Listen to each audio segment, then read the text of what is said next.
ಅತ್ಯಂತ ಪ್ರಕಾಶಮಾನವಾದ, ಅತ್ಯಂತ ಶಕ್ತಿ ಇರುವಂಥದ್ದು, ಅಧಿಕವಾದ ಶಕ್ತಿ ಇರುವಂಥದ್ದು ವಿಭೂತಿ ಅಂತಂದ್ರೆ ಇಲ್ಲಿ ಕೃಷ್ಣ ಅರ್ಜುನನಿಗೆ ತನ್ನಲ್ಲಿ ಎಷ್ಟು ಅಗಾಧ ಪ್ರಮಾಣವಾದ ಶಕ್ತಿ ಇದೆ, ಯಾವ ರೀತಿಯಲ್ಲಿ ನನ್ನಲ್ಲಿ ಎಲ್ಲ ಇದೆ, ನಾನು ಎಷ್ಟು ಶಕ್ತಿವಂತನಾಗಿದ್ದೀನಿ ಅಂತ ಈ ವಿಭೂತಿ ಯೋಗದಲ್ಲಿ ಅರ್ಜುನನಿಗೆ ವಿವರಿಸುವಂಥದ್ದು. ಹಾಗಾಗಿ ವಿಭೂತಿ ಯೋಗದಲ್ಲಿ ಅರ್ಜುನನಿಗೆ ವಿವರಿಸ್ಬೇಕಾದ್ರೆ ಹೇಳ್ತಾನೆ, ಅರ್ಜುನ ನೀನು ನೋಡು, ಈಗ ನಾನು ಅಂತಂದ್ರೆ ಈಗ ಋಷಿ ಮುನಿಗಳು ಇರ್ತಾರೆ, ದೇವತೆಗಳು ಇರ್ತಾರೆ, ಅವರೆಲ್ಲ ದೊಡ್ಡವರು ಅಂತ ನಾವು ನಂಬ್ಕೋತೀವಲ್ವಾ, ನೀನೆಲ್ಲ ನಂಬ್ಕೋತ್ಯ. ದೇವತೆಗಳಿದ್ದಾರೆ, ಋಷಿಗಳಂತಿದ್ದಾರೆ ನಂಬ್ಕೋತ್ಯ. ಆದ್ರೆ ಅವರಿಗೂ ಸಹ ನಾನು ಯಾವ ರೀತಿಯಲ್ಲಿ ಹುಟ್ಟಿದ್ದೀನಿ ಅಂದ್ರೆ ನನ್ನ ಹುಟ್ಟಿನ ಮೂಲ ಏನು ಅಂತ ಗೊತ್ತಿಲ್ಲ, ಅವರು ನನ್ನ ಬಗ್ಗೆ ತಿಳ್ಕೊಳಕ್ಕಾಗಿಲ್ಲ. ಯಾಕಂದ್ರೆ ಅವರೆಲ್ಲರೂ ನನ್ನಲ್ಲಿಯೇ ಇದ್ದಾರೆ ಅಂತಂದ್ರೆ ನಾನೇ ಅವರನ್ನು ಸೃಷ್ಟಿ ಮಾಡಿರುವಂಥದ್ದು, ನಾನೇ ಅವರಿಗೆ ಜ್ಞಾನವನ್ನು ನೀಡಿರುವಂಥದ್ದು. ಹಾಗಾಗಿ ಸುಖದಲ್ಲಿದ್ದೀನಿ ನಾನು.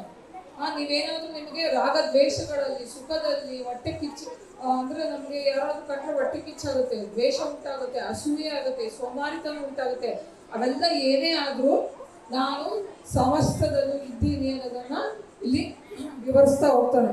ಮತ್ತೆ ಅವನು ಹೇಳ್ತಾನೆ, ಯಾರು ಅಂದ್ರೆ ಇದನ್ನ ಮಾಡಿದವರು ಜನನ ಮರಣದ ಚಕ್ರದಲ್ಲಿ ಬರ್ತಾರೆ, ಎಲ್ಲರೂ ಸಾಯ್ತಾರೆ ಮತ್ತೆ ಎಲ್ಲರೂ ಬದುಕಿ ಬರ್ತಾರೆ ಅಂತ ಹೇಳ್ತಾರೆ. ಮತ್ತೆ ಏನಂತ ಹೇಳ್ತಾನೆ ಅಂತಂದ್ರೆ, ನೀವು ಒಂದು ತಿಳ್ಕೋಬೇಕು, ಏನು ಅಂತಂದ್ರೆ ಜಗತ್ತಿನಲ್ಲಿ ಯಾವ್ದಾವ್ದು ವಸ್ತುಗಳು ಅಂತ ಇದೆಯೋ ಅಂದ್ರೆ ವಸ್ತು ಆಗ್ಲಿ, ಜನ ಆಗ್ಲಿ, ಜಲಚರಗಳಾಗ್ಲಿ, ಮರಗಿಡಗಳಾಗ್ಲಿ, ಅವೆಲ್ಲವೂ ನನ್ನಿಂದಲೇ ಸೃಷ್ಟಿಯಾಗಿರುವಂಥದ್ದು. ಎಲ್ಲದರಲ್ಲೂ ಎಲ್ಲ ಬಗೆಯಲ್ಲೂ ಎಲ್ಲ ವಿಧವಾಗಿ ನಾನೇ ಇದ್ದೀನಿ. ನಿಮ್ಗೆ ಎಲ್ಲ ಬಗೆಯಲ್ಲೂ ನಾನೇ ಇದ್ದೀನಿ ಅನ್ನೋದಕ್ಕೆ ನಿಮಗೊಂದು ಎಕ್ಸಾಂಪಲ್ ಕೊಡ್ತೀನಿ. ಯಾವುದರಲ್ಲಿ ಎಕ್ಸಾಂಪಲ್ ಕೊಡ್ತೀನಿ ಅಂತಂದ್ರೆ, ಸಮಸ್ತ ಬ್ರಹ್ಮಾಂಡ ಇದೆಯಲ್ಲ, ಬ್ರಹ್ಮಾಂಡ ಅಂದ್ರೆ ಗೊತ್ತುಂಟ ಮಕ್ಕಳೇ? ಬ್ರಹ್ಮಾಂಡ ಅಂದ್ರೆ ಏನು? ಪ್ರಪಂಚ, ಇಡೀ ಸೃಷ್ಟಿ ಇದೆಯಲ್ಲ, ಇಡೀ ಸೃಷ್ಟಿ ಅಂತ ಹೇಳ್ತೀವಲ್ಲ, ಅದ್ರಲ್ಲೆಲ್ಲ ನಾನೇ ಇದ್ದೀನಿ. ನೀನು ಅದನ್ನ ತಿಳ್ಕೋಬೇಕು ಅಂತಂದ್ರೆ ನೀನು ನನ್ನ ಬಗ್ಗೆ ಫಸ್ಟ್ ಅರ್ಥವನ್ನ ಮಾಡ್ಕೋಬೇಕು.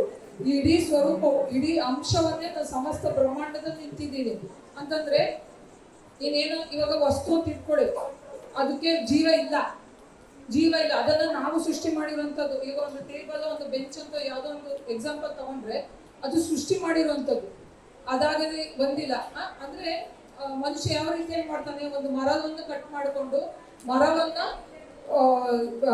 ಮರದಿಂದ ಕಟ್ ಮಾಡಿ ಅದು ಬ್ರಾಂಚಸ್ ಅನ್ನೆಲ್ಲ ಮಾಡಿ ರೂಪವಾಗಿ ಮಾಡಿಕೊಂಡು ಅದನ್ನು ಟೇಬಲ್ ಹತ್ರ ಕುರ್ಚಿಯನ್ನು ಮಾಡ್ತಾನಲ್ವಾ, ಆ ಮರ ಎಲ್ಲಿಂದ ಬಂದದ್ದು? ಬ್ರಹ್ಮಾಂಡದಿಂದ. ಮರ ಎಲ್ಲಿರುವಂಥದ್ದು? ಸೃಷ್ಟಿಯಲ್ಲೇ ಇರುವಂಥದ್ದಲ್ಲ, ಅದನ್ನೇ ತಗೊಂಡು ಮಾಡುವಂಥದ್ದು. ಅಂದ್ರೆ ನಾವು ಯಾರನ್ನೇ ನೋಡಿದರೂ, ಯಾವ ವಸ್ತುವನ್ನೇ ನೋಡಿದರೂ, ನಾವು ಮಾಡುವ ಕೆಲಸದಲ್ಲಿ ಎಲ್ಲದರಲ್ಲೂ ನಾವು ದೇವರನ್ನೇ ಕಾಣಬೇಕು.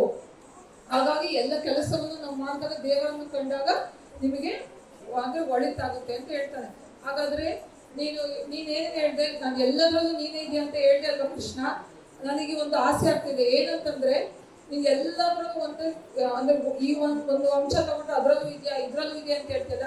ನಾನು ಅದನ್ನ ಒಮ್ಮೆ ನೋಡ್ಬೇಕು, ಅಂದ್ರೆ ನೀನು ಯಾವ ಅಂಶದಲ್ಲಿ ಇದೆಯಾ ಅಂತ ನನ್ನ ಕಣ್ಣಾರೆ ನಾನು ನೋಡ್ಬೇಕು ಅಂತ ಹೇಳಿ ಅರ್ಜುನ ಕೃಷ್ಣನಿಗೆ ಕೇಳ್ತಾನೆ. ಆಗ ಕೃಷ್ಣನಿಗೆ ಕೇಳುವಂಥದ್ದು, ಅದನ್ನ ವಿಭೂತಿ ಯೋಗದಲ್ಲಿ ನಾವು ನೋಡುವಂಥದ್ದು. ಅಂದ್ರೆ ನೀನು ನನಗೆ ಆ ದರ್ಶನವನ್ನು ತೋರಿಸು, ನೀನು ಯಾವ್ದ್ಯಾವ್ದರಲ್ಲಿ ಇದೆಯಾ ಅನ್ನೋದನ್ನ ನಾನು ಒಮ್ಮೆ ನನ್ನ ಕಣ್ಣು ನೋಡ್ಬೇಕು ನಾನು. ಆಗ ನನಗೆ ಸುಲಭವಾಗಿ ಗೊತ್ತಾಗುತ್ತೆ. ನೀನು ಬಾಯಲ್ಲಿ ಹೇಳೋದಕ್ಕಿಂತ ನೀನು ನನಗೆ ಆ ರೂಪವನ್ನು ತೋರಿಸಿದ್ರೆ ನನಗೆ ಸುಲಭವಾಗಿ ಗೊತ್ತಾಗುತ್ತೆ ಅಂತ ಹೇಳ್ತಾನೆ. ಅದಕ್ಕೆ ಕೃಷ್ಣ ಆಯ್ತು ಅಂತ ಹೇಳ್ತಾನೆ. ಅದು ವಿಭೂತಿ ಯೋಗದಲ್ಲಿ ಬರುವಂಥದ್ದು.